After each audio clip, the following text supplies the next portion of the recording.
What up? This is Yinka Diz. What up? It's Panama Jackson. And you're listening to the 80s Babies podcast. And today is June 4th. So first, we want to start by saying happy birthday to Panama Jackson. Happy birthday. Appreciate it, bro. Appreciate it. My birthday was yesterday, June 3rd, the greatest day on the planet. But I appreciate all birthday wishes all month long. So thank you for that. No doubt. Today we're actually here to talk about your Gemini brother, Kanye West. Yeah. The greatest artists are all Geminis, man. And for better or worse, you know what I'm saying? Yep. Kanye West falls into literally the better and worse category. Absolutely. When talking about artists. Absolutely. So yeah, today we're here to talk about Late Registration, which is the second album by Kanye West. Actually, I probably should have the date up here as to when it dropped. So August 30th, 2005, which is important. Okay. That's a very important date. Okay. For a couple reasons when discussing Kanye West back in 2005, right. But Late Registration, August 30th, 2005. If you want to go ahead and unpack that date for us, what's the relevance? Well, the relevance to me for that is Kanye doesn't make his George Bush comment until September 2005. Okay.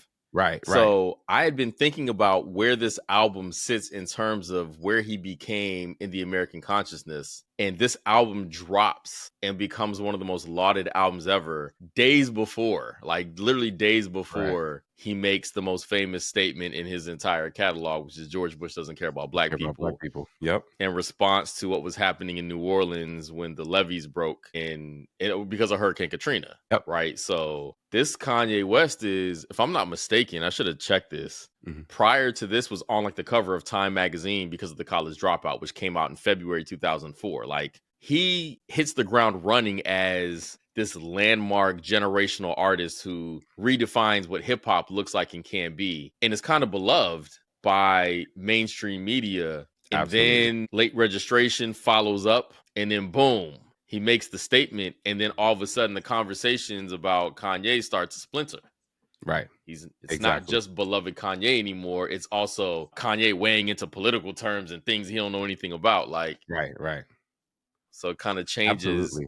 And great point as well, right? Because he made those statements about Hurricane Katrina, right? And so that's also a very tumultuous time in U.S. history as well, right? That those comments are being made, and black people feeling a certain way about how the lack of FEMA support and U.S. government support of disenfranchised people in the area of Katrina, and then et cetera. So yeah, completely agree. That's a great point. Yeah, and it was just quickly for the context, he was doing a telethon. He was on like TV with Michael Myers, right, and went off script. Right. And if you go back and watch the video, you just see Michael Myers look like dead in the headlights, like not knowing what to do, trying to bring it back. But it's like everybody was aware that something was different now. Like, it was the endearing Kanye kind of thing. Like Kanye somehow becoming the person who says the thing that everybody is thinking, but had the balls to say it out loud. That's not who Kanye is anymore. Man.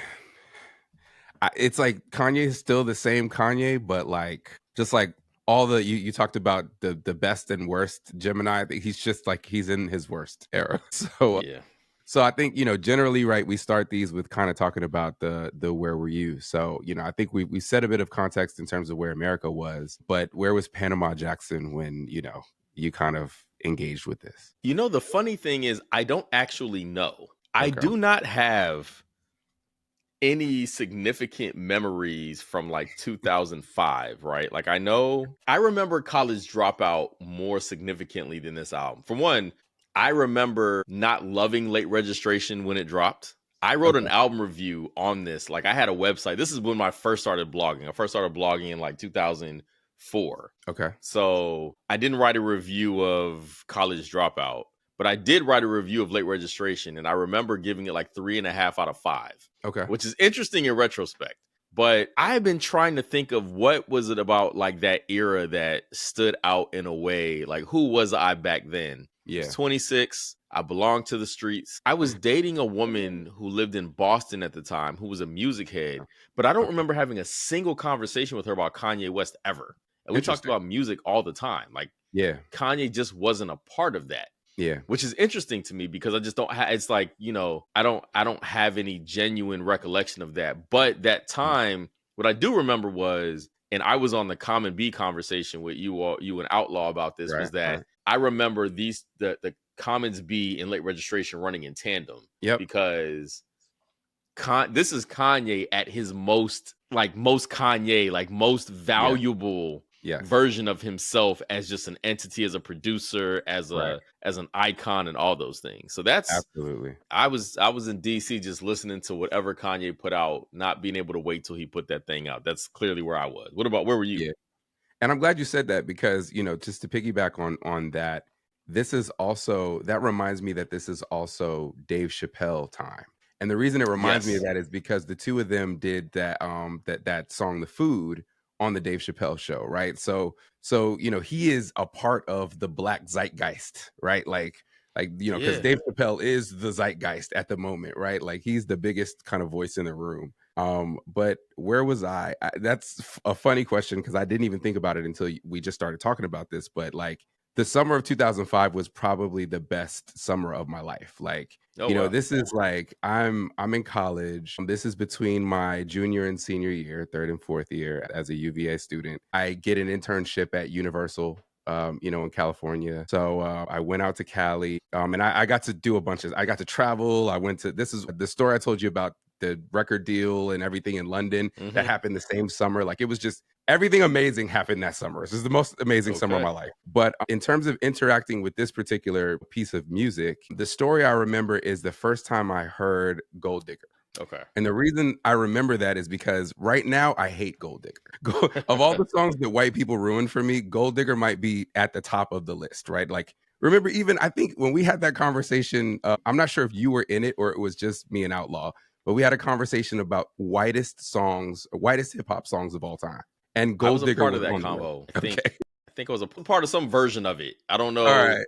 I was a part of a version of the convo where that came up. I do remember Right. that. So Gold Digger is a song that I don't remember so fondly, but I do remember the first time I heard it, and it was a leak, and it was the original version of the song, which was Kanye chops up this gritty piece of Ray Charles, soul, Yep.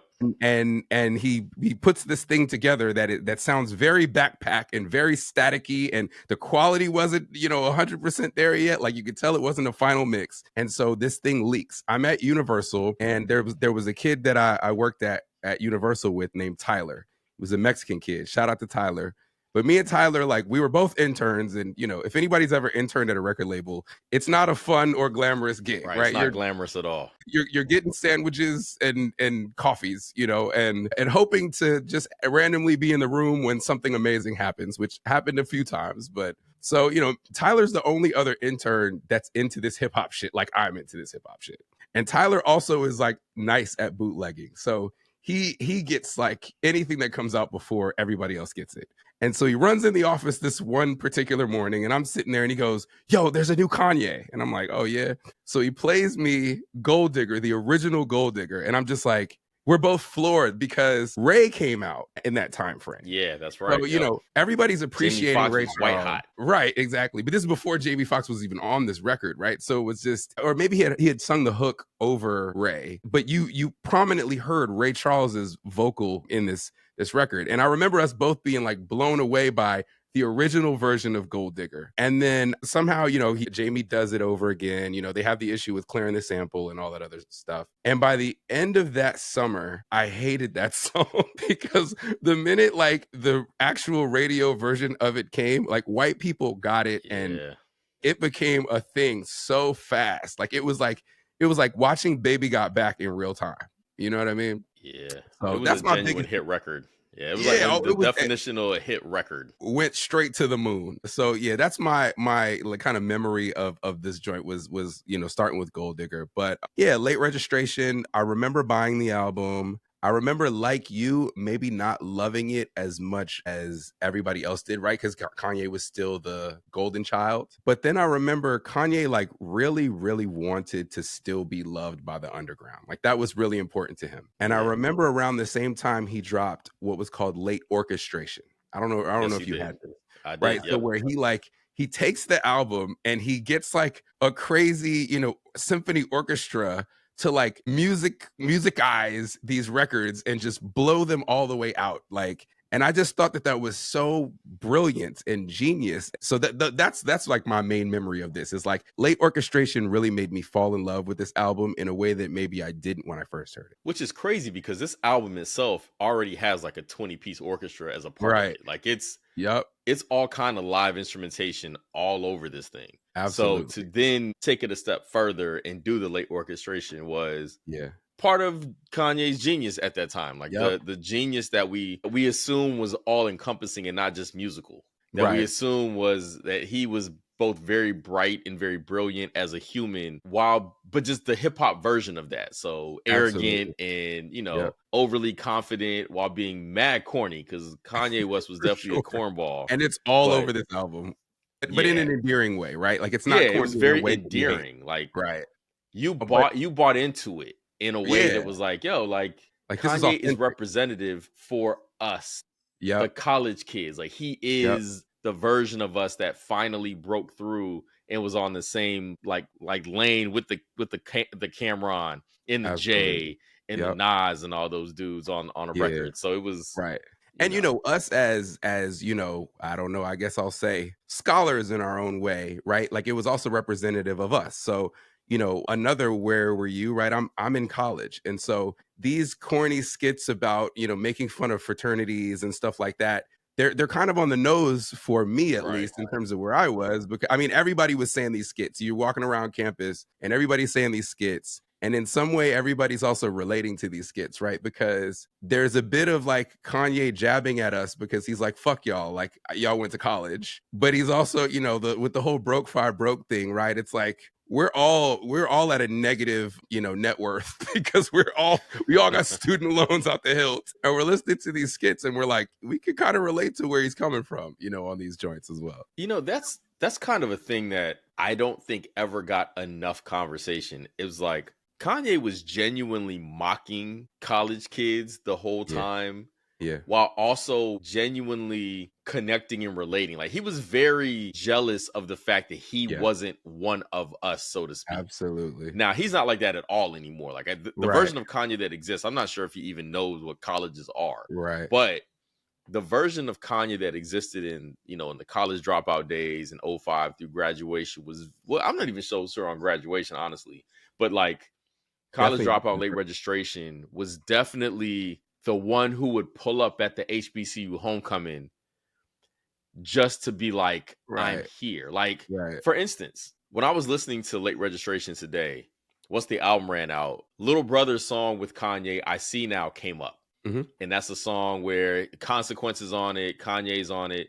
Kanye is I remember the story behind it. Fonte was telling the story. I don't know if it was on Questlove Supreme. Kanye Okay. was genuinely down there at Central hanging out with them. Like Uh-huh. they were hitting the clubs or whatever. And they recorded a song. They Mhm. recorded that song, but they were like genuinely out running around. And Kanye's talking about it on the song, just Oh, like, being out in North Carolina hanging out. Like it wasn't like yeah. something they recorded separately. Like he was genuinely trying to be a part of that community. That's interesting. And I also always forget that his mother was also a professor, right? But like even when I listened to the album, I used to always wonder like, how does he know so much about college? Like, because I got homies that didn't go to college and they don't know about electives and prerequisites and all this shit that he's talking about on the I was like, this is really somebody who knows about what you're thinking about when you're in college and you're worried about getting what do you say? Now I have to sit in basket weaving with all the rest of the other I was gonna motherfuckers say the basket weaving was like a running joke for college people. Like you taking an right. underwater basket weaving class, like that's what you're doing. Like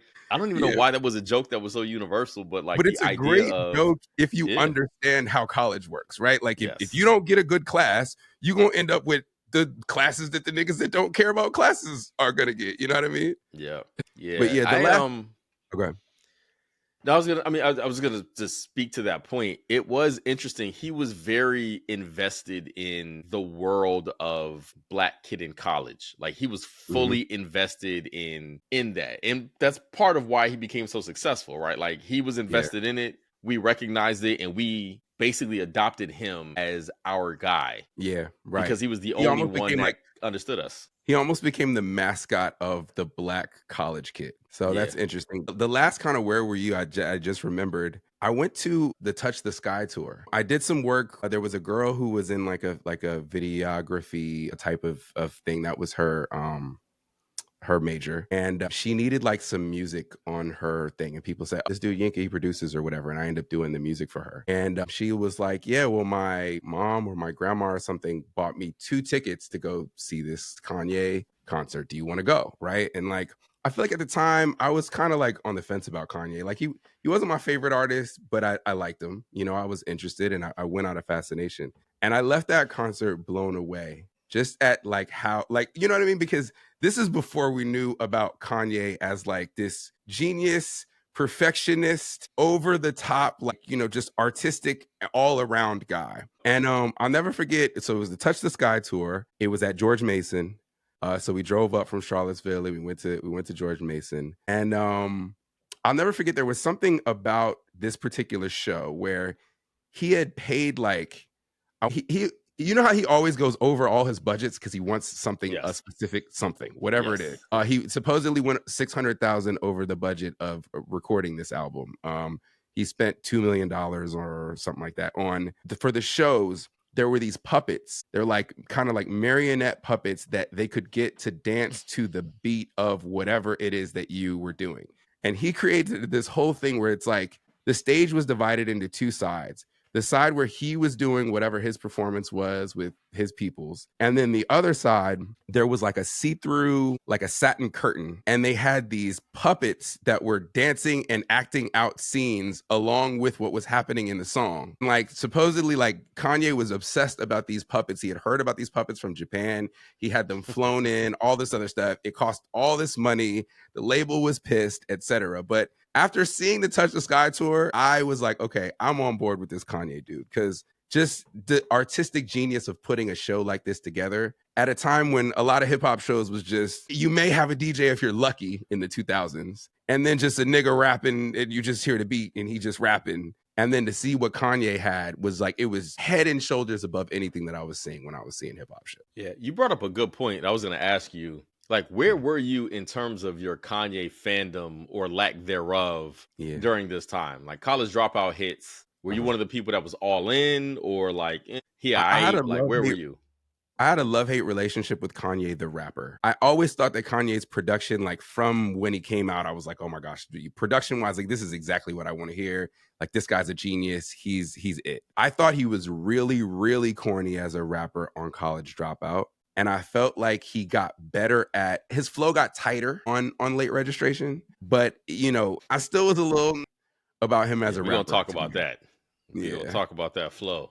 Yeah. How about you? Where were you with your fandom? So I was a huge Kanye fan. I kind of wish that I was in college when Kanye dropped. Like, I'd have been very interested to see what it would have been like to be at Yeah. Morehouse when Kanye West kind of hits the scene, right? I had a bootleg version of the College Dropout Okay. that is much better than the actual album that was released. Yo, your Like, bootleg always be better than the album. Yeah. dude, my That's bootleg like a had constant theme for you. the good, the bad, the ugly on it. It Nice. had the Yeah. original version of All Falls Down Okay. Yeah, with the with the Lauren. Lauryn Hill Yeah. version, like, and it was sequenced slightly differently. Okay. And it didn't have the version of Two Words with all the extra violin stuff on it. Like, it Which had I the straight love. hip hop version, Okay. which was so much better. Like, I Oh, you appreciate like that what he one was much? trying to do with the violins. But I also remember thinking the album got so heavily bootlegged that they Mhm. brought in, what was her name? Miri Ben Yeah, Mary Ali or Ben-Ari. something like that. Yep. Yeah. They brought her in to add all these extra flourishes because so they could change the album enough so the bootleggers didn't win. You had to still Yeah. go out and get the album. Yeah, that was a Because she's common all thing back over. then. Yeah, you're right. Yep. She's all over College Dropout. And the version of Two Words that I have, I think, is way better. Like, it just doesn't have, Okay. it's just pure spit and boom bap. You know what I mean? Like, Mhm. it's just Freeway and Mos Def, like, going ham. It didn't Yeah. have Last Call on it because that was a Okay. song I Yeah, didn't that's hear right. That got until added the last. album. Yep. Yep. Yep. That, the workout plan version was way better than the one that's on the actual album. Okay. But my version also did not have spaceships. It had the good, the Okay. bad, the ugly, but it did not have spaceships on it. Yeah. So the point is, I love the version that I had when I bought the album. I was like, it's not as good as the one that I have. Like it just Right, isn't. right. But I really do appreciate. By that point, I was a huge fan of Through the Wire, Mhm. which I know some people are up and down on, but I love that because I thought it was so creative and so Yeah. so bet on yourself. You Right, right. know, the story, he had to finance the thing himself because they weren't going to invest the money in it. Exactly. That story is, like, bigger than the album. Yeah, like Kanye believed in himself so much that he put up his money. Like his story Right. is fascinating. Like Very, getting the very. amount of people that sacrificed and the amount of belief he had in himself to Yeah. get to where he got to. Like it's understandable why J. Cole did the same thing years later, like Mm. following the Kanye blueprint. Like I got to do this. Like I got to try to Yeah, get to Jay by yeah. just betting on myself and going to New York and doing all this. Right.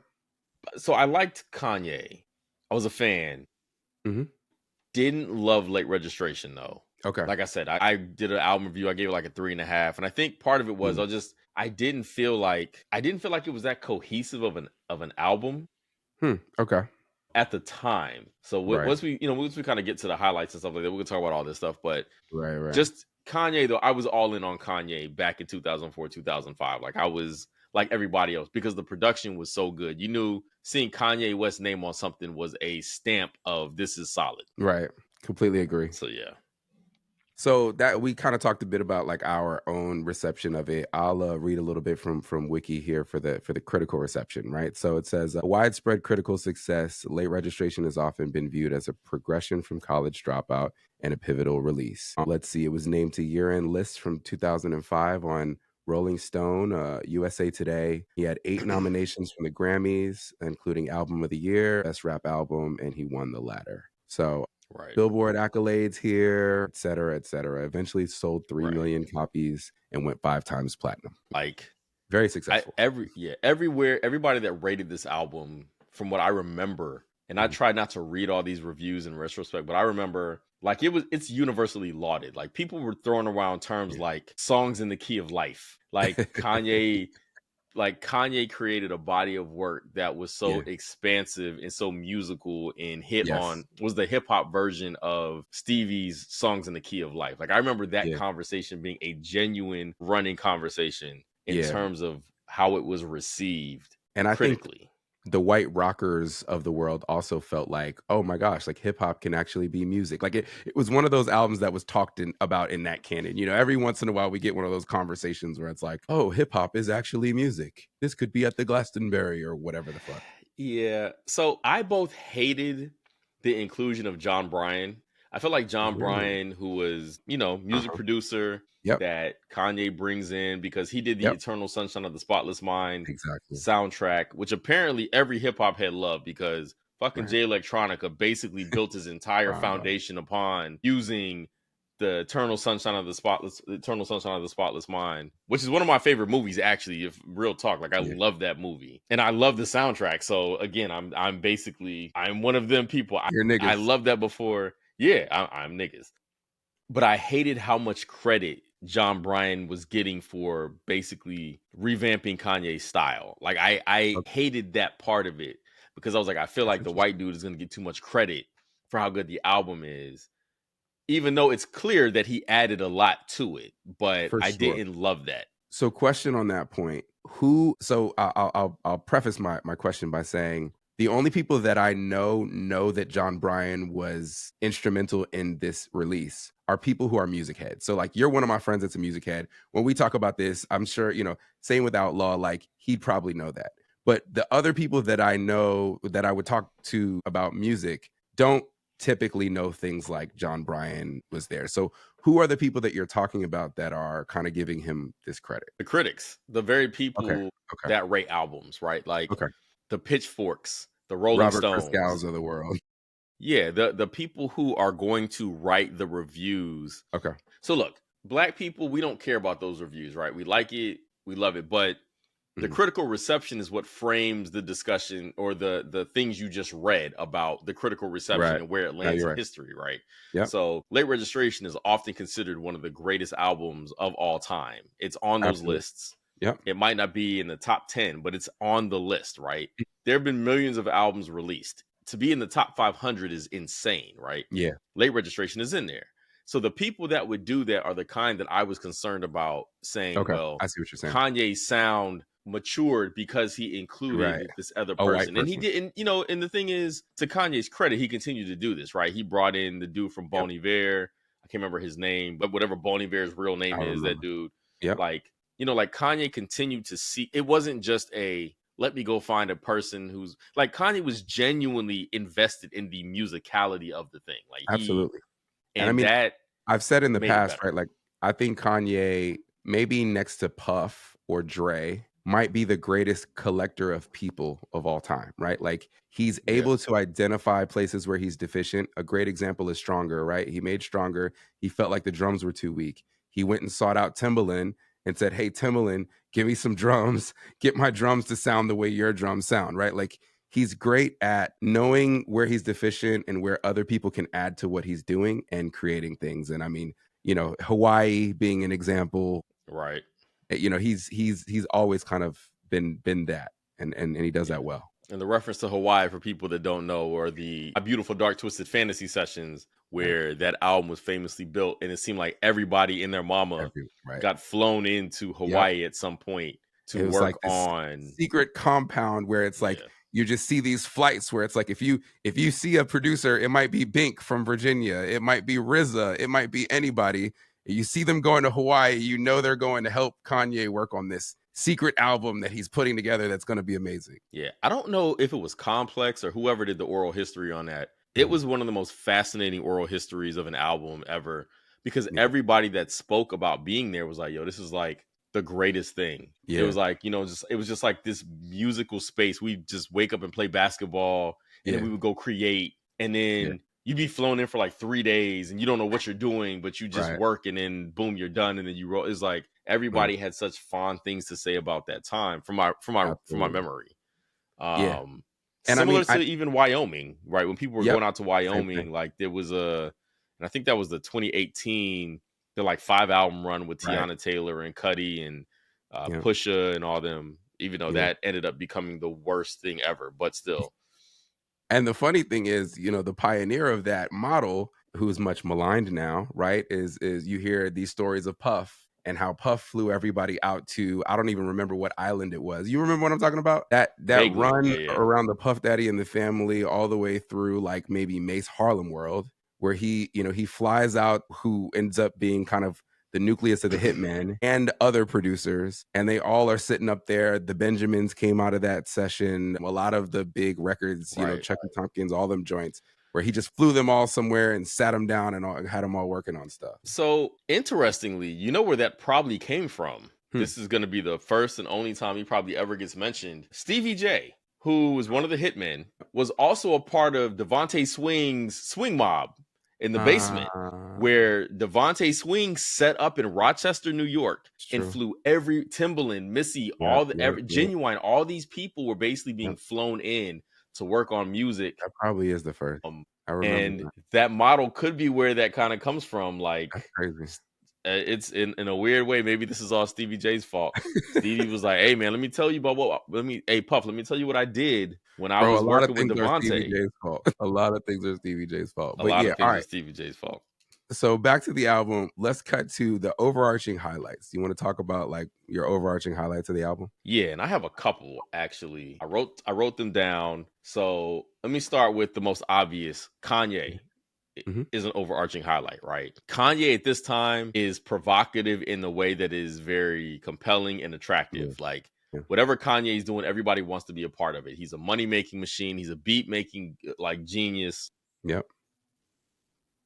He's just interesting. You want to hear what he has to say, right? I don't Absolutely. know why, but we just did, right? For me, obviously the second no brainer is the production, Yep. right? Like as the produced piece of music, the love or hate the beats, this shit is beautiful. Yeah, Like absolutely. it's fascinating, it's varied, it's interesting. Yep. Kanye was in his bag. The features, Mm. it's a very random assortment of features that kind of displays how in sync with all parts of the culture that Kanye was. Right. Because who's on this album? You got Lupe Fiasco, amazing verse, right? Yep. Cameron, two people who would never be on the same album together, by the way. Like, they're polar opposites. But you also have Jay and Nas both on the album in two separate songs about two different things, right? But you also have Common on this album, right? Backpacker extraordinaire Common, especially at this time. Yeah. Right. Like, Common is in his knit shirts and pants. For sure. Common, right? He's making B, which ends up becoming his landmark album. Yeah. But then you also have The Game. You have the gangster rapper on the album who only has the hook because his verse got chopped because of the 50 Cent disses that he was apparently going to do. Oh, I didn't even know that. Yeah, so he had a verse on Crack Music. I always wondered if he had a verse or what happened. Yep. So yeah, they cut the verse because of the 50 Cent beef. Okay. Apparently, he was just taking shots at 50 the whole time. So Kanye called him and was like, we can't use this. We're going to keep you on because he sounds amazing. Yeah, he sounds great. He sound like the mixing of his vocals are perfect. Yep, absolutely. Then you also got Paul Wall, right? Like, randomly you got the Houston, you got Paul Wall on here. You got Adam Levine from Maroon 5. Yeah. That was the one where when the album came out, I was like, wait, what? But it just it opens the album. I heard it. Right. It opens the album. So it's like, But back then, Maroon 5 was like the band of black people. We loved this in Maroon 5, bro. Like, was no question. That Songs About Monday album was doing platinum in the hood. Absolutely. Then you got Brandy on one of the worst songs in history, but it's still Brandy. And then you got Jamie Foxx. Yeah. Like, it's just an interesting assortment of people. And my last one is just that it's just a very artsy album. Like, just as like it's like, it's good in the headphones, it's good in the trunk, it's good in the coffee house. Like, you can play this album anywhere. Like, he made an album that genuinely could rock anywhere. So those are my overarching highlights for the album. What about you? A lot of the same joints. So I said production, sample choices, both the instrumentation and orchestration.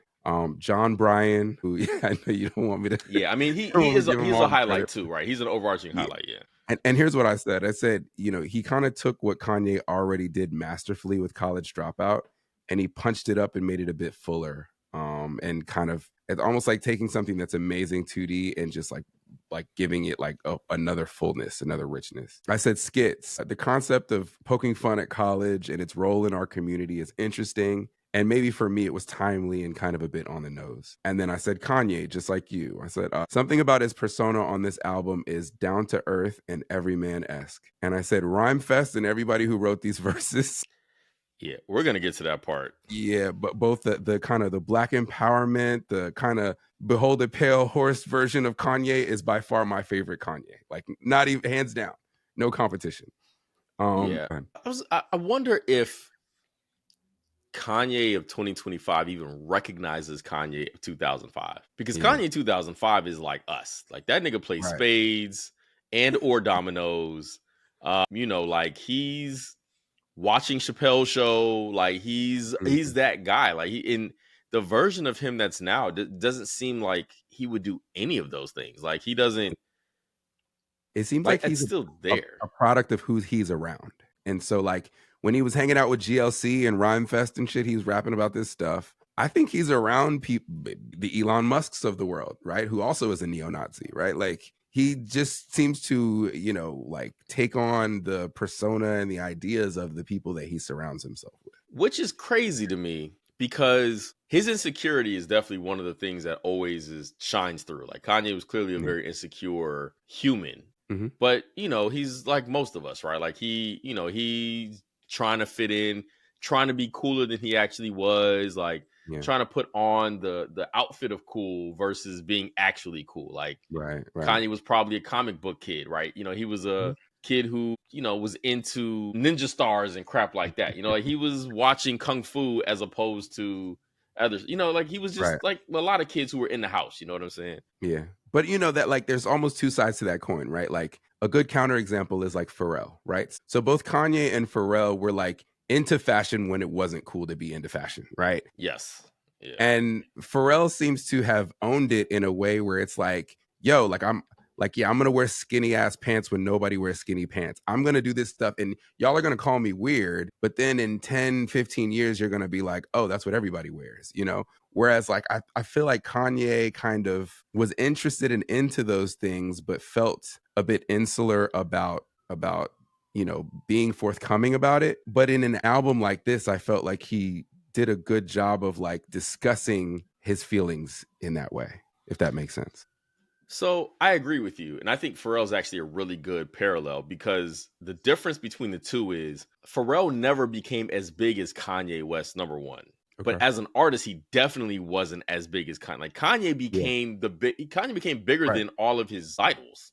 Hmm. Like Kanye was in the rare air of, I mean, he was in Like Tupac Beyonce, space. Beyonce Yeah, territory. he Yeah. was in like world famous biggest people on the planet phase. He Yep. surpassed all of the people that he's associated with, right? Right. Pharrell, I think Pharrell's more so into the music in a way that kept Hmm. him a little bit below surface. Like he wasn't the Yeah. show as much as Kanye was the show. You know what I'm Yeah. saying? Like the Watch the Throne tour. Like you went because it's Jay and Kanye, but Kanye was the one you were interested in seeing. You know what I mean? And Yeah. it's like I never felt like Pharrell was that interesting as an individual. Mm. Like supremely talented. The Neptunes definitely are culturally significant. Pharrell is for what he's done for art and fashion and all that. 100%. Like I give Pharrell all the credit in the world, but Kanye was just different. Like we actually Yeah. gave a shit about Kanye. I don't know if we ever cared about Pharrell the way that we cared about Kanye. Like, But you also almost have to be a little bit either off or narcissistic to get to that level. mm-hmm, And I feel like 100%.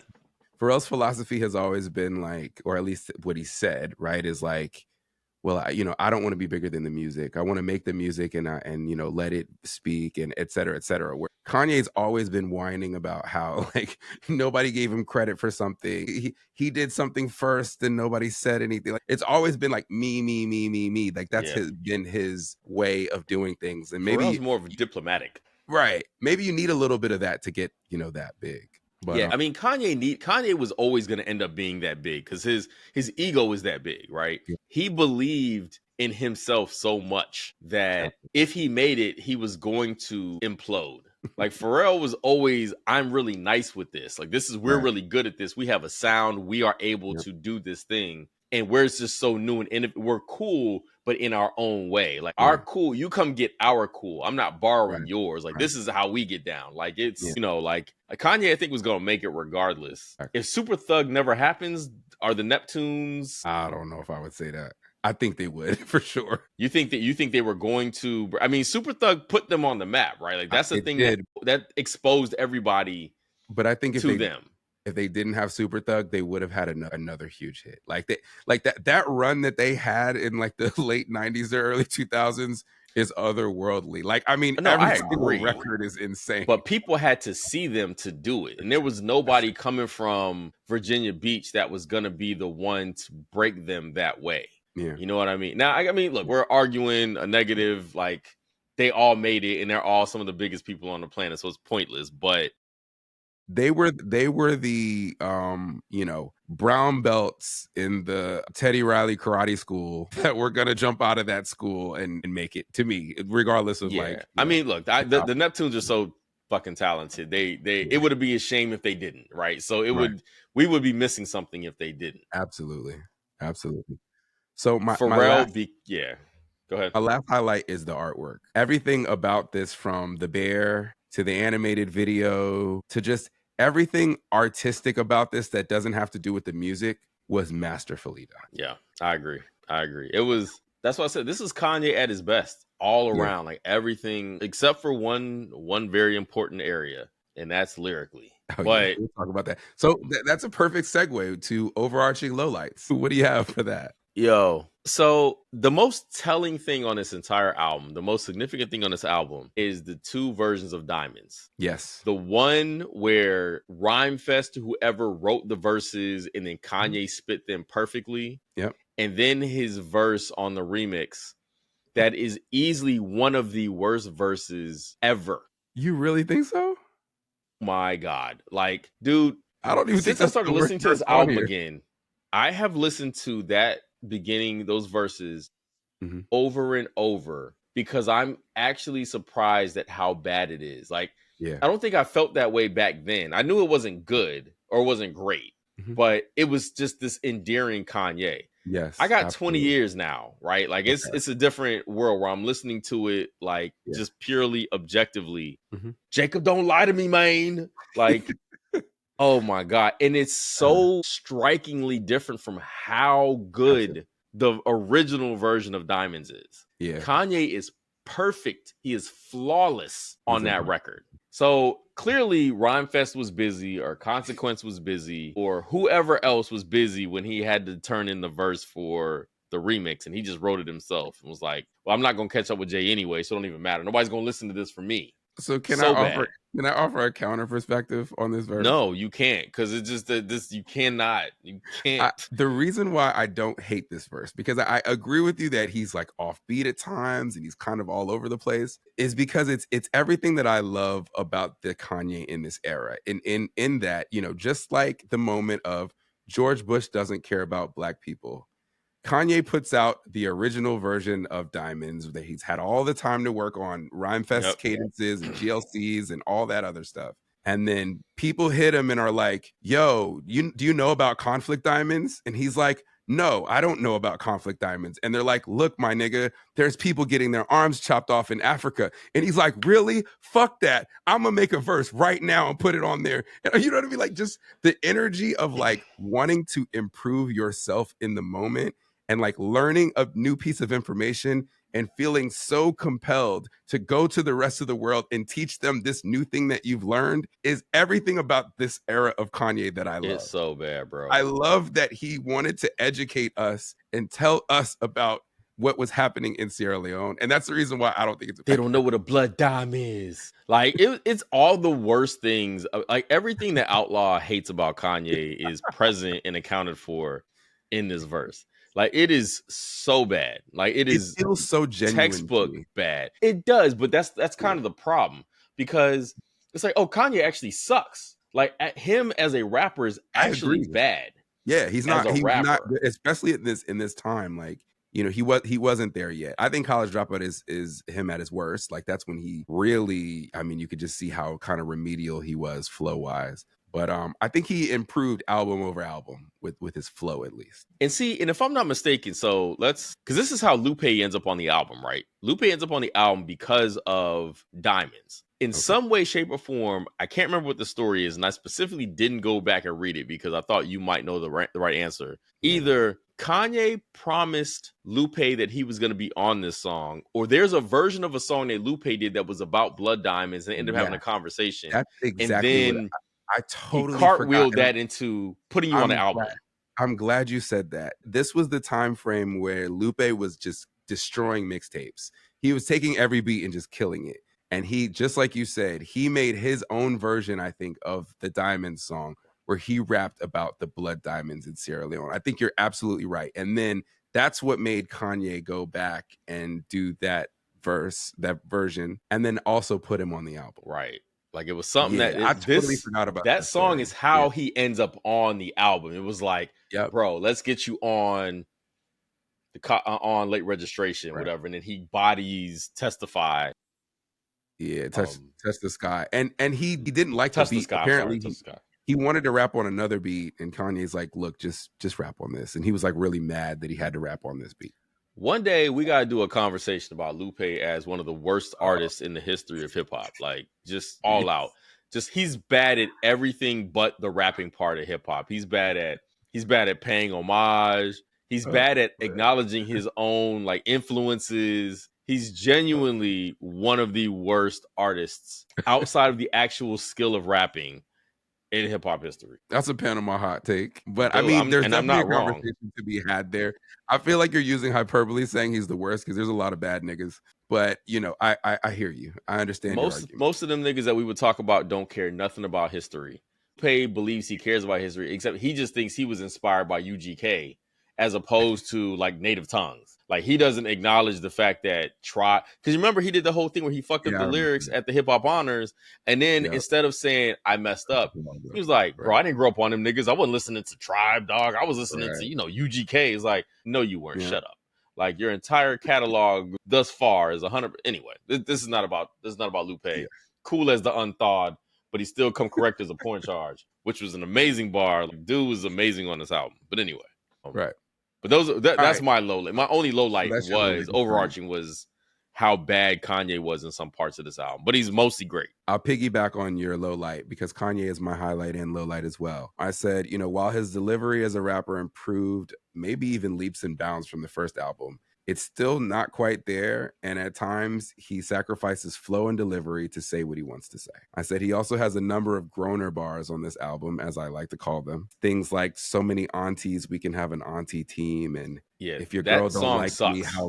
how long has she been gay? And he's just got these lines that you're It's just actually looking funny. at your How long has he been gay? It's so bad that it's actually funny. It's But bad. Roses is such a bad song to me, which sucks Really? because of how genuine it is. Yeah, I like how But genuine it is. Maybe I just give but him a lot of credit for his genuineness because listen, he's clearly not the best rapper. that's the Um, Kanye experience though back then, is he was so genuine. Like right. even when he's coming off as a complete douche, like you almost it's like, all right, like like Yeah. you probably would say this in real life outside somewhere. Like Right. and you would get laughed at by the girls, but you would say it and believe it. Like Well, he's for one of the sure. people, like how how like the stereotype was that a lot of guys who join fraternities become popular because of their Uh-huh. letters. Kanye was that guy because of his rap career. Like otherwise, most of the people that he's trying to impress, which is largely women and maybe Yeah. some backpackers, would probably just like laugh him out of every room he's in. But the funny thing, and again, right, what we were talking about, where I was saying he kind of absorbs his crowd. Again, no diss, don't beat me up because I be in Chicago sometimes. But like, I feel like Rhyme Fest wrote a good amount of these rhymes, and some of these corny ass bars are probably Rhyme Fests or someone else who was in the circle, GLC, one of these other guys. You know what I mean? Like they Yeah. had Go Getters, like their crew, and so these are probably things that they were saying among each other and laughing about. That's just kind of like where they were at with it. It seemed like. Yeah, I definitely, shouts out to Ron Fest, who clearly wrote. I mean, look, that was the what do you call it? Like a not secret. What do you call it? I can't remember. There's a Oh, term for it. unspoken herd. Yeah, Yeah, this is like the everybody knew that Kanye wasn't writing all of his stuff, and it'll become right. part of the discussion later on in his, like, he writes by committee, right? Like he would He even had a bar during, about it. yeah, like here's a bar Yeah. about that on this album. I does he write his rhymes? No, I think them. Like that means I done forgot more Right. dope That shit or one. whatever. Like, but it's on the Diamonds Yeah. from Sierra. It's on Diamonds, but when he gets to My Beautiful Dark Twisted Fantasy, like the story coming out of there is just like how Kanye would write lines down or collect lines from everybody and put them together. Right. Like he's basically writing verses by committee. Right. Which is why, I mean, I do think Kanye got better as a rapper, right? Yes. So, but there's always that like asterisk there, like, hell, did you write any of this? I have no idea, and I don't really care. I'm not like, I'm a Dr. Dre fan. He did Yeah. not belong on the best rappers of LA list, like Yeah. in the top 5, like he's been showing Him and up. That's Easy are wild. like the top 5 on people's list. I'm like, Oh okay, my god. I Well, guess. Easy is different. So Yeah. this is a very quick sidebar. All right. I feel like Eazy-E is one of the most significant figures in hip hop history ever. Dr. Dre is too, right? Mm-hmm. But what Easy did vocally with such a limited skill set all around was like fascinating. Like as a rapper, like I genuinely enjoy Easy. I don't know that I'm ever like, I need these Dr. Dre verses. Yeah. But something about Eazy-E, like he was like charisma 100%. If you had to create a top 10 MCs or rappers list, would he be in your 10? Any list? LA County, Compton? Yeah, he would. If we're talking about LA, he probably would. And it would not be because I think he's a great lyricist or anything like that. I know he didn't write anything. What things that he wrote, things that Cube wrote, Cube could not deliver the way Eazy-E could deliver. Yeah. Nobody. It's kind of like Drake. It's kind of like Drake with the "If You're Reading This Is Too Late" album, with all the Quincy Miller or whatever the dude was like. You got to see, oh, this is what Drake does different than everybody else. Drake's talent is being Drake. Yeah. Eazy-E's talent is being Eazy-E, right? That's like right. There's him being him makes a difference. But anyway, so that'd be a fun combo to have about like the LA lists, about because those lists are insane. But anyway, right. All right, so let's get to the track for track. So, I mean, I'll just kind of name them off. If we have things to say about them, we can. If not, that's fine. So the first is "Wake Up, Mr. West," right? That's a skit. For folks that haven't heard this or haven't heard it in a while, right? This is the comedian D. Ray doing his very best Bernie Mac impression and Yeah. continuing the kind of college dropout. I don't know if he's supposed to be the principal or whatever You are gonna see you character. again. And I mean, relevant also because Bernie Mac is from Chicago as well, right? So I think at the time he had already passed, and but Did he? very, Because I very don't think he famous. was gone. When did Bernie Mac die? Bernie Mac passed away in 2008, so he was still alive. He just Okay. maybe unavailable, Oh, just maybe unavailable or unavailable for recording. uninterested, Right, uninterested or whatever. Like right.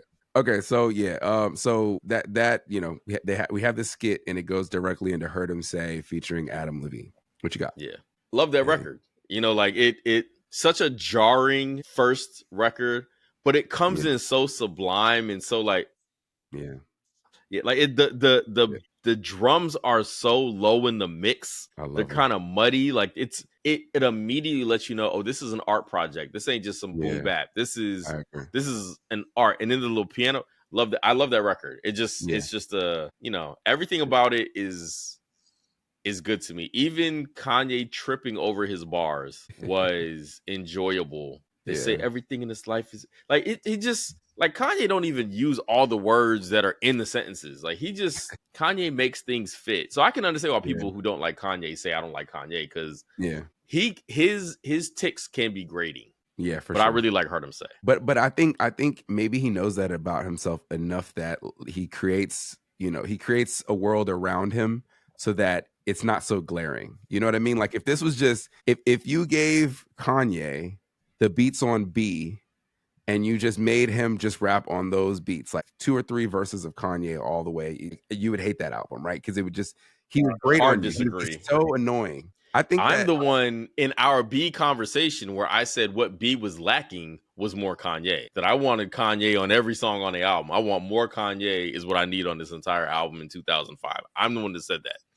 I And don't I need still stand more by that. of these Kanye verses that I hear on this album or anywhere in the world. I'm cool. Like that, like there's enough of that to me. Kanye has the most substantial, the best verse on the entire B record on They Say because it's Okay. the only memorable verse there. But if Yeah. you put Kanye on one verse on every song, couldn't use Kanye. Like Testify doesn't need. I'm saying take the beats that you have here and switch them with B and have Kanye rapping over B. Because honestly, what one of the things that works about B is Common is a compelling lyricist, and it's almost kind of taking Common back to basics because it's such a hip hoppity album. This is the opposite of that, right? This is Yeah, Kanye punching his stuff up to give it more musicality. yeah. Um, I don't want to hear Kanye on like the song B on the intro. I don't want to hear him on that right. or the Dilla You actually records. probably could make the B record compelling, I but so like The I, Corner, I would hate to hear a Kanye version of The Corner. well, he's on the hook though. I mean, he I sounds mean, great on that. He him sounds great rapping on the hook. him rapping 3 verses on that song would drive me insane at this level I of mean, proficiency. my auntie used to stay 79th of May. One I of my love that. best friends from back in the day went to school Yeah. with Let the me fire on Calumet, that. school for the Stones. This is a great that's a great story. I think Ryan Fest must have wrote that story because it's a great story. But anyway, all right.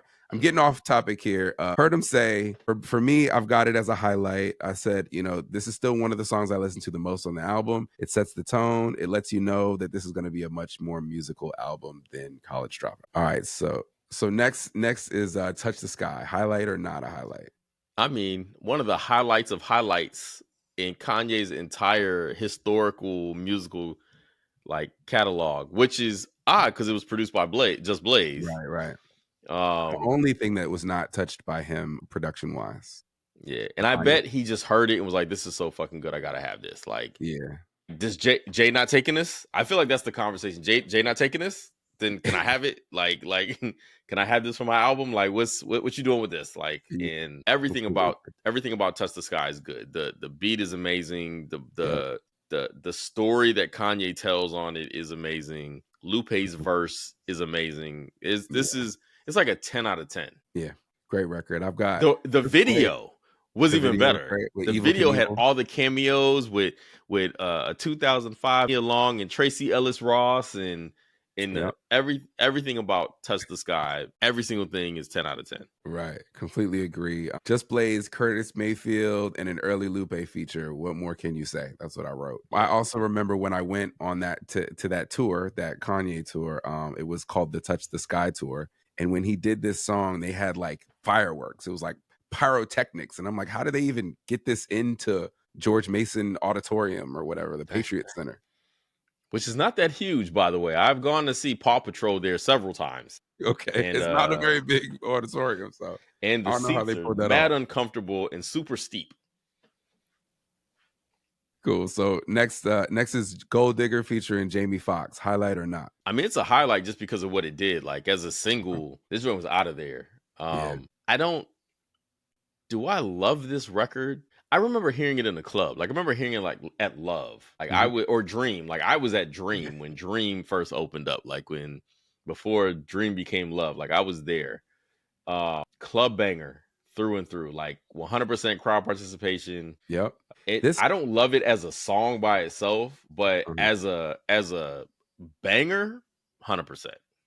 This song also made some white people feel like they could say nigga like in public. Like I feel like you would see the song and you just see people like singing it word for word when you're out like with white people and it's just like, did you say the word? I feel like you said it. I You think the problem here is this song got so popular, we ended up seeing white people out at the places we would be listening to hip hop. Like weren't. Kanye's bridge ass was creating this world where the white people were coming to the hip hop spots because they thought this is what it was. Because I mean, I don't remember partying with white people Oh, for real, like almost ever. But the problem is, if I went to a space that was white, like DC, you go to McFadden's, right? Like remember the underground yeah. spot McFadden's when that I was hated that open. spot so much. Oh man, terrible, terrible. But the drinks were Yeah. mad cheap, and you could Yeah. always hear Ice Ice Baby. But they would play songs like Gold Digger in there, Right. and those are the places where the white people would feel comfortable enough to do that. Yeah. That summer that I was out there in Cali doing that internship, I was also doing shows and like I would do shows in like Orange County and all these other places and there were definitely a lot of white people and they were definitely singing these songs. So, White yeah. people can't be trusted, bro. But what I've got it's not a highlight for me for the reasons that I talked about before. I just white people ruined the song for me. I said this is supposed to be a Shauna song. You remember that? Yes, I do remember that. Yep. Right. So he made the song for Shauna. It was supposed to be but I ain't messing with no broke niggas instead of she was talking about herself. For Yep. some reason she ended up turning it down, deciding not to do the song. So he kind of Call re-rocked that it and made it regret. his own. Yeah, for sure. If you're her, Though you're I like, also don't know if Shauna makes that record. Like, I agree. is it a hit because of Kanye or is it a hit because of the beat? And I think the If Kanye of it, like, I think so too. I think Kanye would have had to like be on the hook with her or do a verse. He would have had to be in some capacity yeah, for it he'd to have been be a more hit. involved. Yeah. Yeah, for sure. All right. So skit number one, this is kind of the broke, fry broke. And then I'll go straight into Drive Slow featuring Paul Wall and GLC. Highlight or no? So I think it's a highlight because this album is very slim on the low lights. Okay, true. Paul Wall at this point is hot as fuck, As right? fish grease. Yep. Like it's This is Paul Wall, baby, the people's this champ, is Houston's year. Like right? everything Houston is out of here. This is when people thought Houston was about to overtake Atlanta. Like when we thought Houston was about to do their big one, and they didn't. It didn't quite happen. Right. But Paul Wall has such a unique voice Yeah. and such a unique like lilt to the way that he delivers his verses that everything sounds good that he does. I Now, kind of the agree with you. wild They card all here is sound the same, but it sounds that good. he probably has one verse that he's remixed a million times. Thank you. But I'm also a GLC fan. So I said this on the Okay. common thing too, because I wanted to put GLC on a record, and y'all were like, really? I don't feel that strongly about GLC. And I'm Yeah. like, there's something about his voice, the heaviness of his voice. He reminds me of RBX from Death Row, right? Like Okay, it's just yeah. something about their batting cleanup role that just they do a good job with. He actually murders this particular verse, but I'm not a big GLC fan, but I do like He when he murdered talks shit. spaceships. Like when he Yeah, was on spaceships, like he was great on that record. I like So it's his his shit voice. talking more than I like his rapping. That's fair. I mean, that's fair. Like I'm not gonna die on the GOC hill.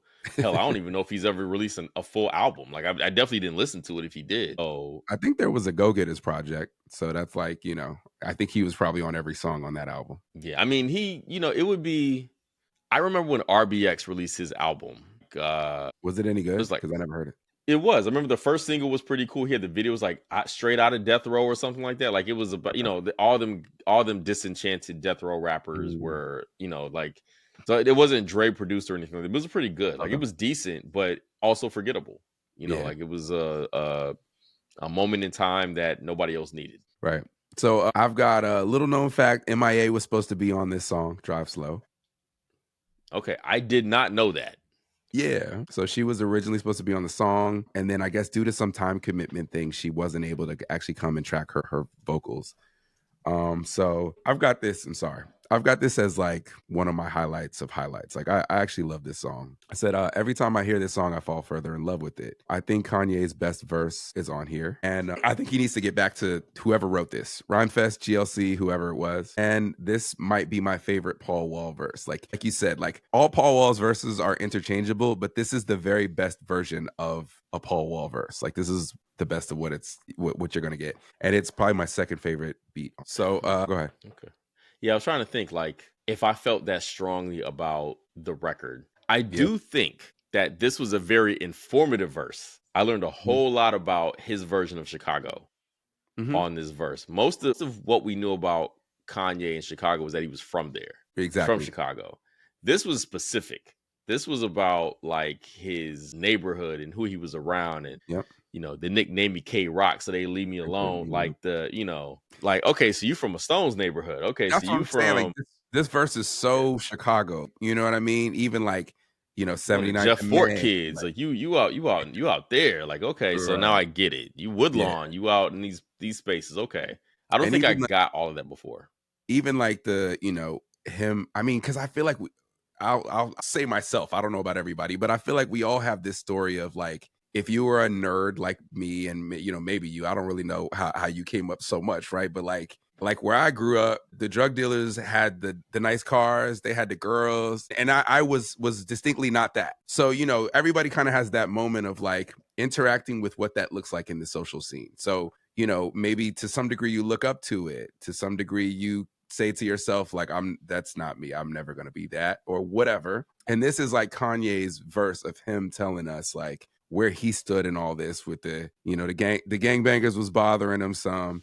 He ain't have no girls, but he had the homie that had all the girls, and what it looked like and where he fits kind of in the social scene of his world. Like I Right. really, really felt like that was impactful. Yeah. No, it's now that you say that, now that I think about it, it is really good.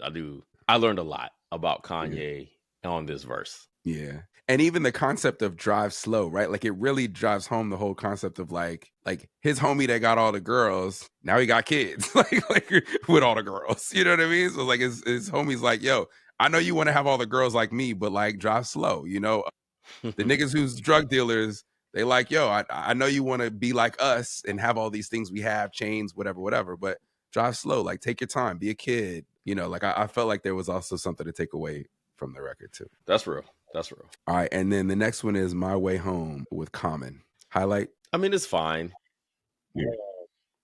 The best part of this record is when like Gil Scott Heron kind of starts singing towards the end. Yeah, I love that. Like Common is a bit of an afterthought for me on Okay. this song. It's fine. I mean, it's in the middle of the album, so it's a nice bridge between Drive Slow and Crack Music. Yeah, I completely agree with that bridge. And I also feel like it's a nice bridge between B and this album, right? Like it's almost like the handshake between these two albums that are, kind of happening at the same time. So Definitely could have been on B. for sure. I love that. Okay, and then the next is Crack Music. Highlight? 100% highlight. Like this is conspiracy Kanye, right? Like so this is Kanye that's still in the hood or still understands like this. So there's this like Kanye said at some point that he never read anything. Like he doesn't read. Yeah, Like he doesn't remember Kanye, read. that was a whole thing. Yep. And I struggled with him saying that because of songs like Crack Music. Like, and I'm Mm, not saying he read like you and I probably did, right? Like I don't mhm. I don't at this point it's hard for me to view Kanye as much of a smart person.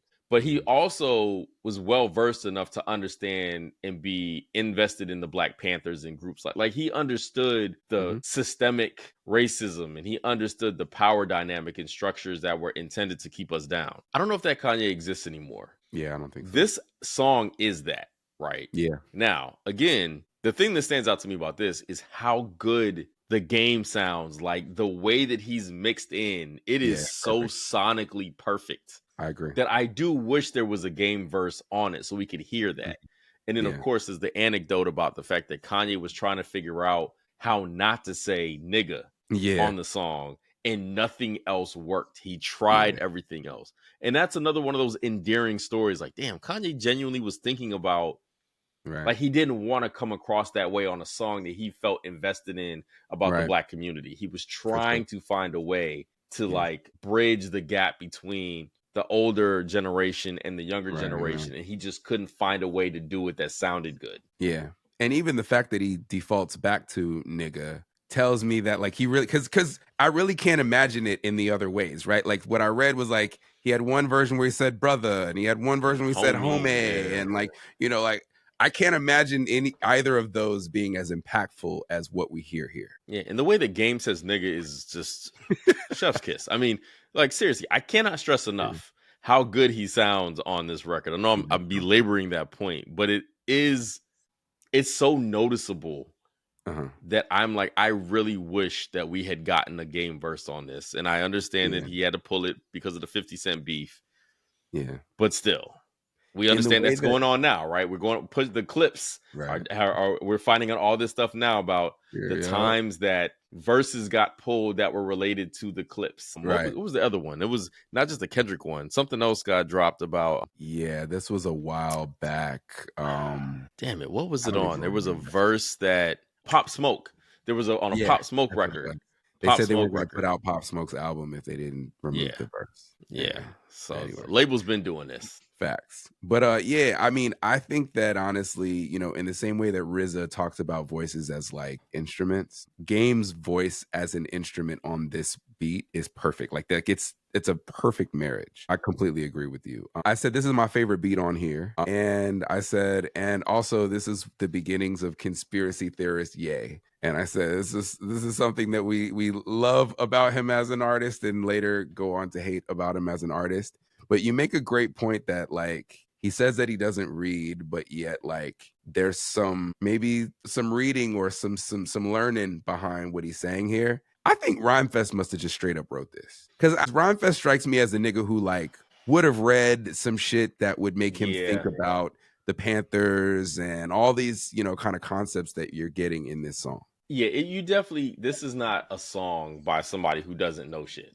right? Right. Or hasn't doesn't care. Like you have to have Yeah. some care in order to land these lyrics. At very least, this is a nigga that spent a lot of time in a barbershop, right? Like every like black conspiracy theory, if you want to call it that, every concept that black people discuss about crack being put in the ghettos and the Black Panther Party and everything is all in this verse. Yeah, like Kanye's talking about like Merrill Lynch and DC, like the crack rate in DC and stuff like that. Like Mhm. you're right. Like somebody else wrote this verse. Somebody else wrote the Right. song. Somebody else wrote his verses. I think he has like two verses on this record. Somebody Yeah. wrote the two verses, and Yeah. then they had the genius idea to add the like preachy part at the end where because it Mhm. adds to it. Like it gives it that street corner hustler Absolutely. vibe that Yeah. that works with what you're talking about. So Right. yeah, But yeah, that's a big highlight for me. So the next song, I already know how you feel about it, but Roses, highlight or not a highlight? man, I can't hit the not a highlight button harder.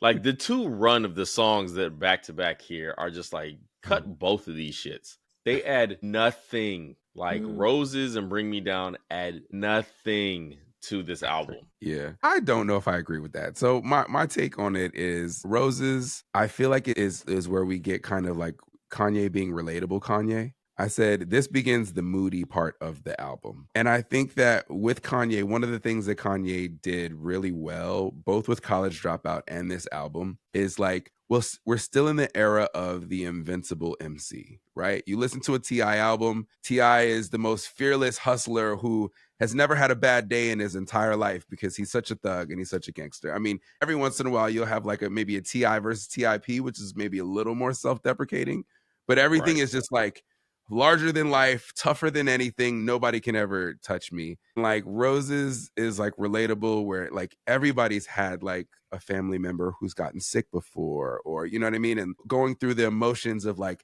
the helplessness that you feel where you know you're like anything I could do for this person I would, but I can't do anything at this moment, you know, so I feel helpless. Like, and I think that's really what he was kind of conveying on the record. There's a lot of corny lines in it, but you know, I'm cool with it. It's definitely not a highlight for me, but I'm cool with it.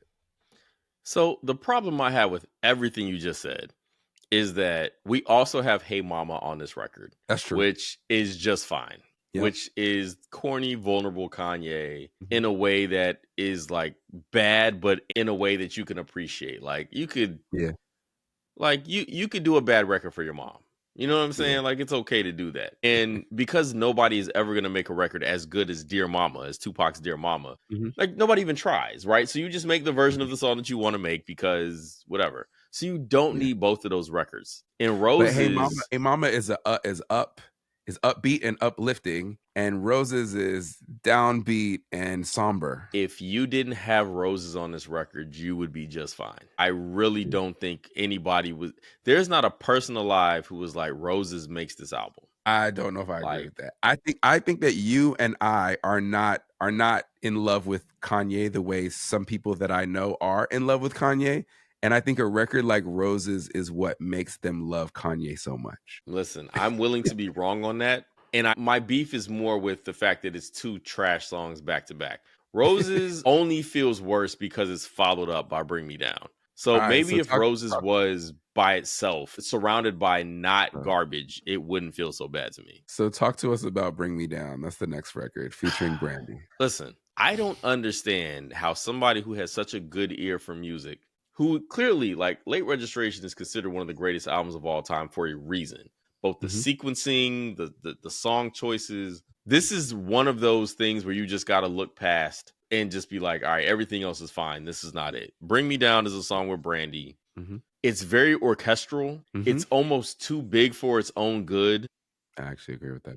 I'm a Brandy fan. I'm a very big Brandy fan. I love what Brandy does. This wasn't it. This kind of reminds me of like when Jay-Z would put Beyonce on records on his albums, and it's just like you're doing it Mhm. because she's available and it's your Yeah. wife, blah blah blah.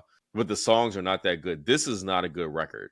The beat is not even that good. Like the orchestral Mhm. part would be fine if I think the beat was actually a good beat where Yeah. they just embellished it so heavily Yeah. to kind of make it bigger. But this wasn't even a single. Like it didn't even Yeah. get it was so big and it wasn't even big enough or good enough to be a single Mm. with a pop star in Yeah. Brandy, right? That's how not good this record is. That it has all the ingredients you would typically have for a pop single and they didn't Yeah. even run it. Yeah.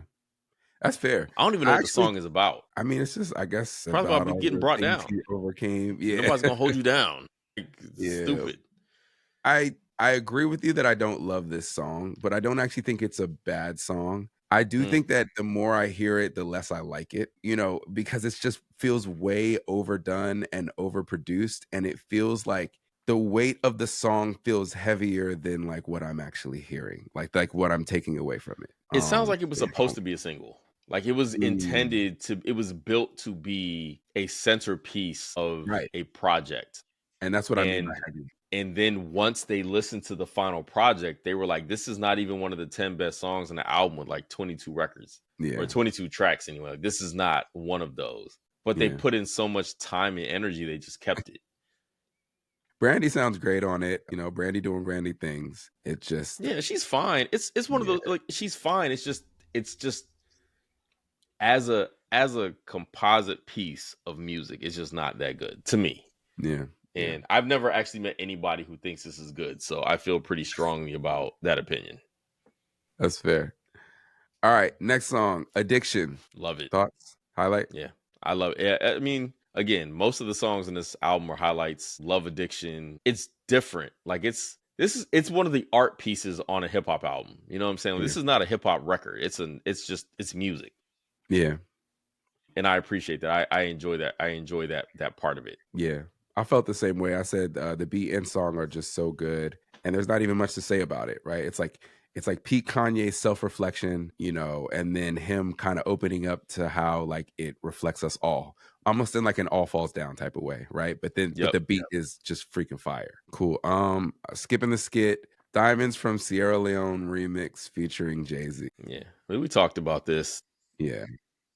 I literally one of the worst verses of Kanye West's entire career. And that's saying something. Hmm. Like, I am offended by it. Like, I told one of my, it's funny, I reached out to one of my boys who's a Kanye West stan, and I asked him about it. I was like, yo, you think College Dropout, or you think Late Registration is better than College Dropout, right? Because we haven't talked about this album in a long time. And he was like, I think musically and aesthetically, it's better. Important, it's not culturally as important as College Dropout. And I think Right. that's true. And then he followed up hours later, was like, yo, it's just wild. Like, hold on, I'm gonna read the text that he sent, because it's funny that he sent it. He was like, Diamonds is interesting, if for no other reason than Rhyme Fest's consequences, whoever else's influence is apparent on the original track. Yeah. And he said, but Jay-Z was so bananas that he may have just decided that he had no inclination for one-up brinkmanship with that guy, Jay-Z. So he may be just like, I can't even beat him, so why try? I think in his mind, he's like, I'm gonna talk about Sierra Leone, and I'm sure that nigga's not going to. So my verse will just be my verse, and his verse will be a Jay-Z Yeah. verse. He could have edited some. He could have gone back and gave it a run through. He could, like, I almost feel like the first time he spit that verse out loud was in the booth, and he just kept it. Yeah. But that's also kind of the Kanye West experience a lot. He's very clunky as a rapper. Like, he's Yeah. very I agree. clunky and clumsy. Hmm. And like, he doesn't even do like double tracks. Like, it's just one track. Like, he does his voice, Hmm. which is, I actually appreciate that. Like, when I go back and listen to Tupac would like do like 7 or 8 vocal tracks of his On top of voice. each other, right? Like, he would just stack vocals like left and right. And Yeah. Kanye doesn't do any of that. Right.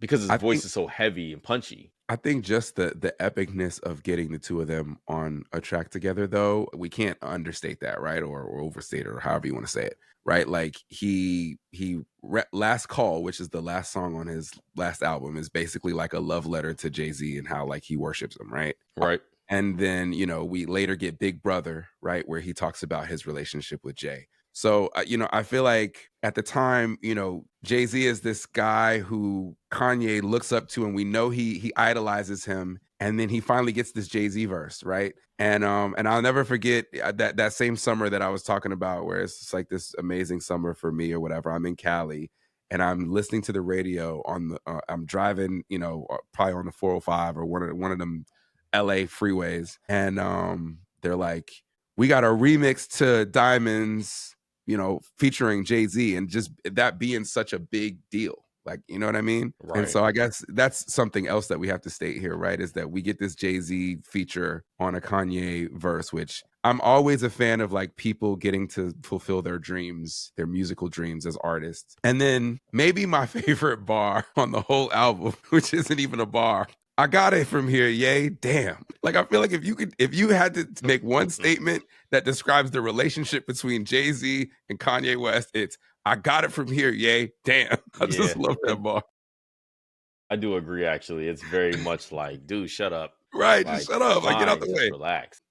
So I love that. But yeah, I mean, we talked earlier on, like, I do think that I like that he decided to, kind of go back and try to address Sierra Leone when he learned that, there was a conflict diamond situation. And I feel like it in some ways raised awareness in the social discourse about blood diamonds. And I don't know if you remember this, but there was a period of time where like rappers would come on, I don't know, 106 and Park or whatever the show was, and they'd have their chain. And AJ and Free might ask them, yo, are those conflict-free diamonds? Right? Like that became like a part of the conversation, which is fair. Like he helped to elevate that conversation. Yeah.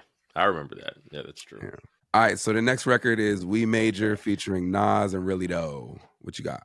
Highlight? All right. So We Major is obviously a highlight. I have never loved this record. Wow. I might be the only one because when this album dropped, all anybody could talk about was We Major. Yep. It was Nas, it Yep. was Kanye, like everybody just loved it. I Yep. still don't care for We Major that much. Like I Mm. understand why people love it or that people do, but I don't ever have to listen to this record. Yo, that's so funny because I literally have unpopular Yinka opinion. I never liked this song as much as everyone else. I think it sounds good and it's dope and it's cool that Nas is on it. At the time, Nas and Jay-Z, they're not cool, and Rockefeller and whatever. I don't like Really Those verse. I think the beat is cool, but I could do without this song. Yeah, I don't I'm glad it's there because Uh, everybody seems to really love it. I have never enjoyed it as much as other people. And right. I never will. Like I try to listen to it since and I'm still just like I can just move right on. And they said that Jay-Z, this was his favorite record on the album, like his favorite beat, and he wanted to be on the song, but he It just sounds kind like of a song Jay-Z would be on to me at that point. So I can hear that. Like I could see Jay-Z being on this record because it right. sounds so obnoxiously like I'm so much better than everybody. It has that Yeah. arrogance to it. It actually sounds like a record that would be on Kingdom Come, like beat wise, Yeah, because not there in a was a good remix or of bad this, way. right? Was there? Was there a remix with like Ludacris and all kind of other people? I could be making it Maybe, up. I'm looking it up right now, but I feel like there was a We Major version maybe. that had a bunch of other people, or maybe back at that time everybody was just making their own versions of I it. know. That's also possible. Yeah, I don't see it. Yeah, I could be making that up. I know there was a version of this that I heard Ludacris on at some point, but that could Okay. have just been Yeah. some mixtape I heard, whatever. Cool. So the next record, I'm skipping a skit. Hey Mama. Thoughts on that one? Look, I have the unpopular opinion that I don't ever really need to hear another Mama record. Tupac ruined Mama records for everybody. With that said, I understand why every rapper makes Mama records. Kanye in particular Yeah, is a mama's boy to the nth degree. absolutely. His mother is his North Star. His mother, perhaps her passing derailed his trajectory from wherever he was going. Understood. Mhm. The record is fine. I don't have any truck with it. I wouldn't complain about it. It's a fine record. Okay. I don't know that, save for listening to this album in full for this purpose, I would never pull that record up by itself. Right. It's a highlight for me. I think it's a beautiful song. I agree with you that, Mama's records in hip hop, there's not really much country for them at this point, especially since Pac kind of did and dusted that. But man, this song is so instrumental to this individual artist. And Yep. watching him interact with his mother in the Genius documentary, like makes this song so much more powerful because it's just like his relationship with his mom is so instrumental to who he is as a person. And so yeah, I mean, and of course, I mean, now that his mother has passed, I feel like it makes it even that much more powerful. And maybe positive that he was able to make this for his mother and present it to her before her passing. Yeah. I mean, that's the one thing I'll say about a record like this coming from Kanye as opposed to some other rapper. Like Mhm. other rappers like make their girl records or make their song for their mama, whatever. Mhm. This is genuinely on Kanye's heart to make that song. You know what I'm saying? He's like, yo, I want to make a song about my mom. Like it's, Right. for this, right? Like it's not just like I need a mama song. It's like, Right, nah, right. Like a I need to girl make a joint, song for my pop mom. joint. Like my mom need this song, you Right. know. So Yeah. And then next song is Celebration. I like it. Kind of reminds me a bit of like Addiction, but the happier version. Just art, just it's enjoyable. Like I don't know that there's a lot to say about it. It's Yeah. just a song that fits this album well. Like it adds to this is a musical album more than just a hip hop record. This Yep. is an album intended to be viewed as art. That's what Celebration is to me. Yeah. I usually skip this song, and it's entirely because of Kanye, his vocal performance and his lyrics, and not because of the beat. Because the beat is dope. Like it's kind of overproduced, but like in a good late registration way. Yeah, But it's I definitely don't really mixed very loudly to be care. as loud as like you hear like the oh my god, what do you call the drums? Like you hear Yeah. Cymbals, the hi crashes, you hat. hear the crashes, everything is loud, everything is very loud and like very, But I'm with you. I can also skip the song, but Yeah, I'm straight. it just to me it's more purpose driven than it is Yeah, listenable at this point for me. right. All right, so now we're to the last song on the album, at least the regular version of the album without the bonus tracks, which is "Gone," featuring Consequence and Consequence and Cameron. Sorry, what do you think of that Man, one? this is like a 15 out of 10 record.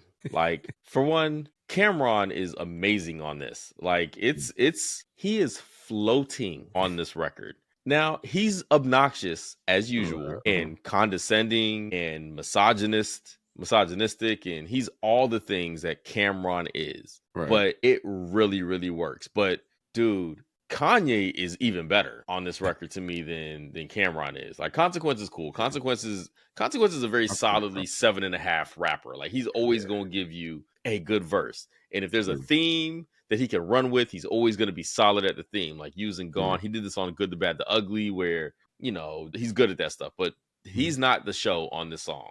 It's Cameron and Kanye. Right. And Cameron is great, but Kanye is, shouting out Eddie Murphy Golden Child movies, and he's letting you know how much of a backpacker is, shouting out the fucking raucous 199 records and stuff. Like, Yeah. Agreed. he's even being inspirational, like won't sell him no dreams, but the inspiration is free. Mhm. He's making nerdy Star Wars records about switching sides like Anakin. Like, it's everything that everybody has ever had to say about how connected to all these parts of culture that Kanye is. Like, Kanye is a bridge artist for all of us who Yeah. was watching Star Wars while also watching The Golden Child, but also paying attention to Jay-Z and the street dudes, but everything. Yeah. I love Gone so much. Yeah. That's It's a what's up. perfect record. That's what's up. I didn't have it as a perfect record, but I did have it as a 9 out of 10. In that, I said this record makes me miss the rock era of Rockefeller Records. The song has amazing energy, and Cameron takes it from being like an 8, 8.5 to like a 9 just by being You there. Just niggas his won't get it. presence Cam alone. cerebellum. He just say stuff. He just be The beat saying is shit. perfect for Cam. Yeah, There's it's like a Cameron bounce. And it is. it's not even Yeah, his bars. I don't even really care about what he says on the song. It's it's just how his he does presence it. there is perfect. So yeah, for sure. Yeah. And then You Consequence, ever just been like to you the said, dealer, is ma? Man, he just got lines that are so dumb. It's like, who would think that line? Cameron would. And for he got the confidence to deliver those yeah, lines. Like, he can't, everybody couldn't do it, but right. Cameron can do it. And it's like, huh, man, that was a Yeah. bar. And it's not a bar. It Yeah, just it don't be bars. It just it be just like a feels like Cameron it bar. because Right. Cameron did it.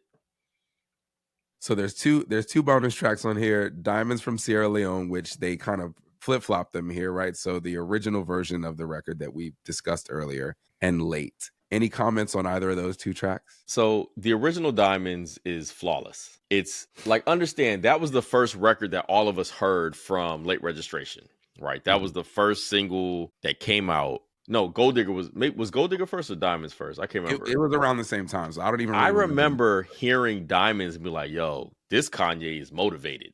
Like, this is before we were all thinking that Rhymefest wrote everything, whatever. Because, I mean, keep in mind, College Dropout came out in like February 2004. This album comes out a year and a half later, Right, right? So the version of Kanye that we're used to, that we hear on Diamonds from, is like, yo, this dude is like, right, he's in the pocket. Like, right. the flow is impeccable. Like, Yep. he's interverse rhyming. He's doing all the things. Oh, he's a rapper now. Like, Yeah. Kanye is like rapping.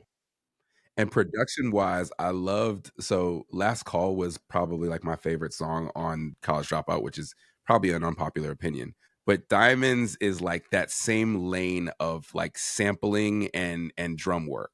So I agree with you. Like, when I heard Yeah. Diamonds, I was like, "Oh, he's about to be serious on this album."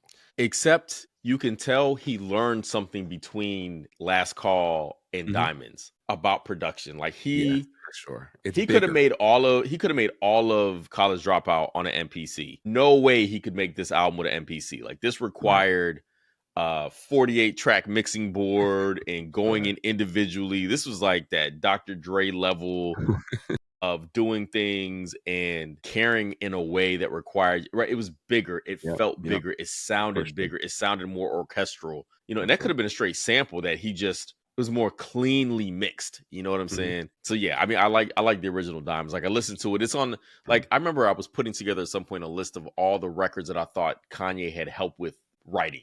Mhm. like Kanye, somebody else wrote those records. Like this record obviously Yeah, wouldn't for get sure. far with the game, Yeah. stuff like that. Like maybe even Ego with Beyonce that remix, like because he's Mm, really in his bag on that joint. Like it's perfect, but it's pop. I don't know. yeah.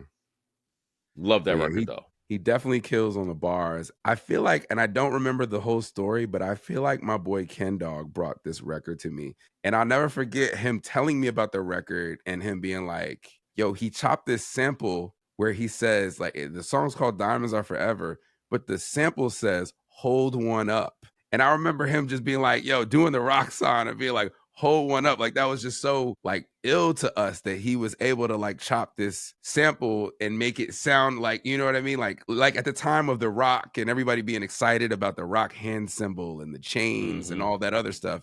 And him like finding samples that like embodied the spirit of this Rockefeller thing in a time when we knew Rockefeller was breaking up, right?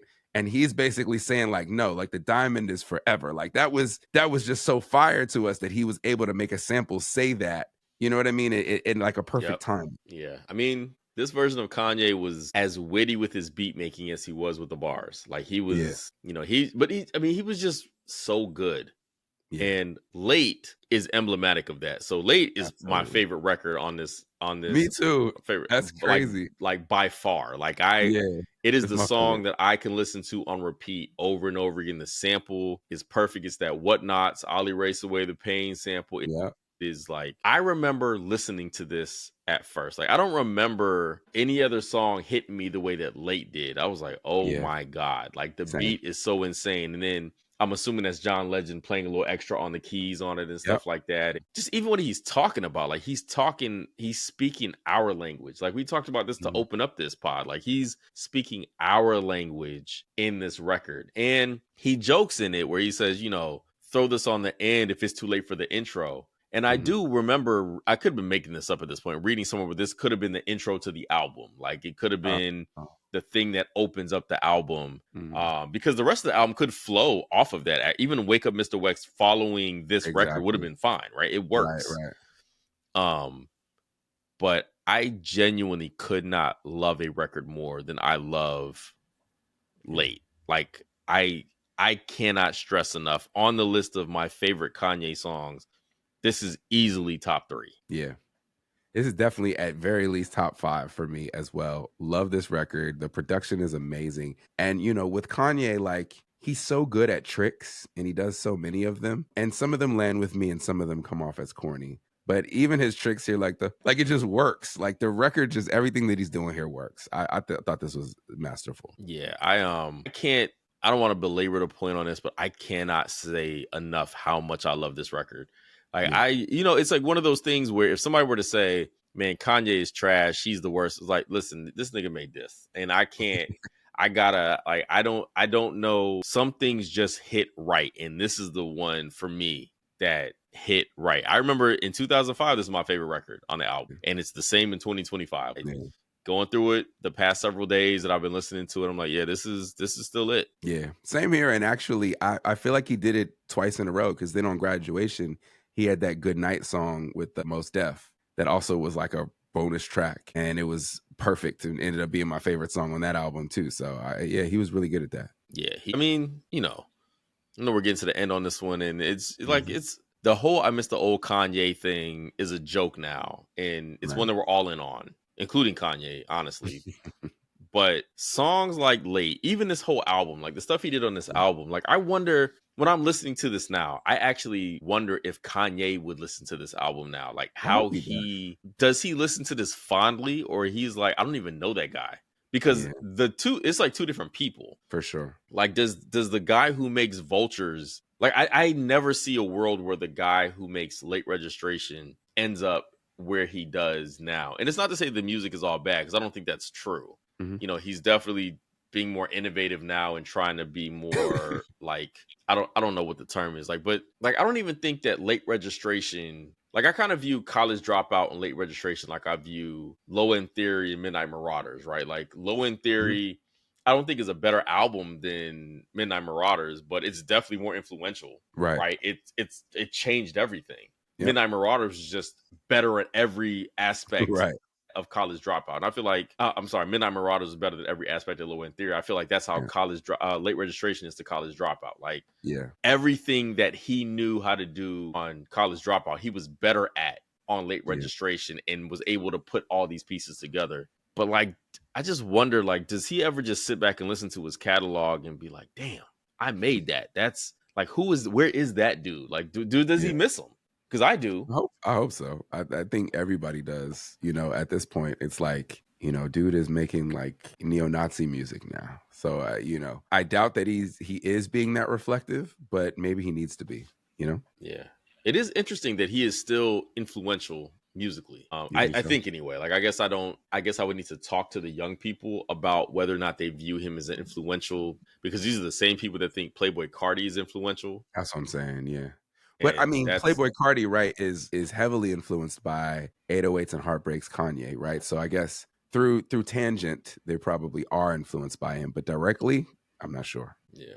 But that's another Yes. conversation for another day, because I do think there's a lot of meat on that bone. Yeah. But So yeah, lasting I thoughts mean, about the album before we close out? I still don't love it as much as I love some other albums. Like, I've listened to this album on a loop the past several days, Mhm. and I still feel about it the same way I did then, which is interesting because I recognize and understand why it's an amazing album start to finish. Like, I get it. Mhm. It doesn't hit me the same way. And like, when I listen to My Beautiful Dark Twisted Fantasy, like, I am That's moved powerful. by that album.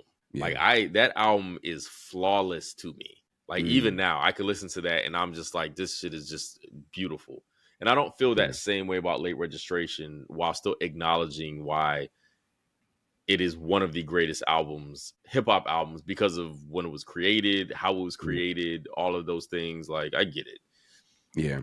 I need to Um, return to My Beautiful Dark Twisted Fantasy to decide which I prefer. But I would say that this album and that album are my favorite Kanye albums. And this is the one that I return to the most. So like I actually go back and listen to this album. I don't remember the last time I went back and listened to My Beautiful Dark Twisted Fantasy. yeah, and see, that is the album I listen to more than any other Yeah. Kanye record. I don't know what number 2 would be, because it's probably not College Dropout either, or this. Maybe Yeah. Graduation. Okay. Maybe. I felt like Graduation was too, I don't know, perfect. It's almost like he did College Dropout, and that was like kind of a little like rough around the edges. And then like he like had this musical moment where he got to spend an unlimited amount of money to do some shit. And then it's almost like he fully realized his like commercial dreams or whatever in Graduation. And maybe in a way that was maybe a little too perfect for me. Yeah, I mean, he said it was meant to be toured. Like, it was an album Yeah. intended to be played in stadiums. Yeah. So he And made an that's album not really my specifically vibe. for that. Yeah, So, that makes it sense. was like, I think Graduation was the album where he was like, my visual ambitions are going to line up with my musical ambitions. Like, the way Yeah. that I want to present the art fully, Hmm. like, I think came together. Right. But there are songs I just really like. Good Morning. I love Good I Morning love on that Good record. Morning. Like, I listen to that, like, I just love it. Yeah, that's true. I've been trying to listen to other albums like Life of Pablo and stuff like that. And I actually like that one. yeah, I mean, I do too. It's a little chaotic. Like, Yeah. it's a bit, it's almost doing too much. It's a little hard to listen to me like straight through, because of how much Yeah. he literally threw everything at the wall, but because he's so good at making music, Mhm. it all works. But there's a Didn't he lot basically happening on like that record. didn't he basically reveal that he was he was having a manic episode during putting the album together? Like he like didn't sleep for days at a time, and I mean you can hear it. All of the stuff that he said, Yeah. you can hear it. That's not surprising at all. Because I mean, look, it's an album that has a Mad Lib record on it with That's true. Kendrick, No more where he's parties than another. spitting. You know what I'm saying? Like, but it also has Real Friends, which, I mean, that beat is so beautiful in a haunting way. Yeah. Ty Dolla $ign is perfect on that song. Like, Yep. it's got the sound, like Waves is on that record too. Hmm. Like, it's literally every idea he could possibly have in every Exactly. kind of way Yeah. put together in record form. So in some Panda. ways, it's probably so. Panda being on the same album as Waves is crazy. Like when you really think about it. But I mean, if you're having a manic episode, it makes perfect sense. Well, that makes sense, because the what's the name of that song? His Oh version of my god, Panda. yeah. What is Uh, the name of that? hold on. It's something 1 and 2. Ultralight beam open. Father stretched my hands, right? So Father Father Stretch stretched My my Hand hands 2, right? is one of the best productions of his entire career, And he with one of wasted the it with the worst worst lyric. verses. Yeah, Oh my, like I'm I hate still that get song. mad when I hear that. I'm like, there got to be another version of this. But It makes me production angry. wise, it's gorgeous. Like even the chorus in the background that he added after the fact, because I have Yeah, a burned copy. I have a copy of that CD that does not have that on it. yeah. And he was continuously editing the album Right. to add these flourishes and all these other things after the fact. To this day, when I DJ and I play that song, I cut before his bleached assholes stuff. I can't.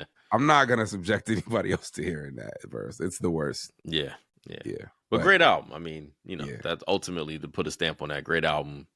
So if you Obviously, bad for a reason. had to give it a score out of 5, what would be the Panama score for Late Registration? At the time, I gave it the 3.5. I think it's a 5. I think it'd be unfair to call it anything less than that because I'm one of those people. Like when everybody says something is perfect and I don't agree, I default to I'm the problem, and I can acknowledge that maybe that's me, right? So Okay. if everybody thinks this album is perfect, and it seems like across the board, maybe not perfect, but it seems like Mm, across the board, most people think this is both a classic album and like if it's not a 5, it's a 4.75 or it's a nine and a wow. half out of 10. It That I knew that. I always thought, and maybe I'm wrong, I always thought that this was the sleeper in the initial, Kanye trilogy, right? Like, everybody loves College Dropout and everybody loves Graduation. Graduation was the one that went up against 50 Cent and defeated 50 Cent, so, like, it's in history because of that, and I always thought that, like, Late Registration was the amazing, little brother or sister of the trio that, like, nobody ever talks about. Bro, this album outsold College Dropout. It did nearly a million in its first week, right? Yeah. So sleeper, it was not. I But mean I mean, I'm talking in hindsight, right? So in yeah, hindsight, we know that the original run of 3 albums of Kanye, right, are the things that make right. him the His beloved artist that we love, But what I you was know. gonna say about that is that people still bring up this album to me. Like when I ask people about Okay, their Kanye records, Late Registration is the one everybody talks about. okay. So, people talk about how important College Dropout was, but people don't really talk about it musically, right? It's just like what it represented and what Kanye was and how Yeah, he's a game changer for in sure. terms of like as a producer, sure, but like as a product himself, Mhm. as a way of like moving the genre and like creating an entirely separate lane, like opening the door for Tyler and all these other guys and all these Yep. people to exist. Like College Dropout gets all those accolades, but everybody talks about Late Registration as like the one that was like, yo, this dude is for real, for real. Like that's what Okay. he did on this album. Because I think a lot of people that I've had conversations with, if I'm properly summarizing those convos, think there was a drop off to Graduation. Like Graduation didn't go this way. Graduation kind of dropped off a bit because kind of what you said is like it was made to be a little bit too perfect. I do Yeah. think him intending it to be an album that tours Mhm. changed the way that he made the record. Like it's very clean. It's a certain number of records. Like every Mhm. song is about it's contained. Yeah. So, but Late Registration, of most of the conversations that I've had in the group chats that I've had about Kanye, Late Registration is the one that everybody kind of defaults to Nice. as yeah. So Well, I've got it as a 4.55 for the Yinka rating, yeah, I'm gonna give it but the I'm 5. actually surprised your score is I'm higher. wrong. Yeah, I'm surprised I'm higher than that too, but I just kind of because 20 years later, like I'll put it this way. This album where this conversation is happening in June 4th, Mhm. right? Mhm. This album's 20-year anniversary is in August. Okay. I expect a big deal to be made out of that from all the people who would make a big deal out of that type of stuff. Hmm. Like a Okay. 20-year anniversary from an album that is this significant, I do Yeah. think will be a thing. So Okay. I'm just gonna give it the credit for being that kind of album that people are gonna have to talk about the 20 and the 25. And like some albums you Right. gotta do that with, right? Like every month I go through the list of albums that were released 25 years ago, 30, whatever, blah. And Right, there's right. a ton of albums that there's no reason to speak about whatsoever. Absolutely. Meanwhile, there are the albums like The Infamous Mhm. and Nas's Illmatic or ATLians, albums that pop up that you're like, oh, we got to talk about this one because Right. this album is just different.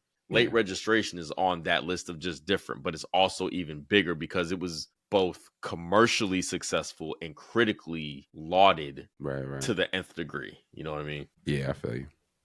So, yeah. Cool. I don't have anything else. If I you mean, we're don't, doing this for 2 hours, so I think we got I know. everything. All I right. think we got more than we need. All right. Well, that should wrap it up. Thanks for everybody for joining us, and we out. Peace. Peace. Stop.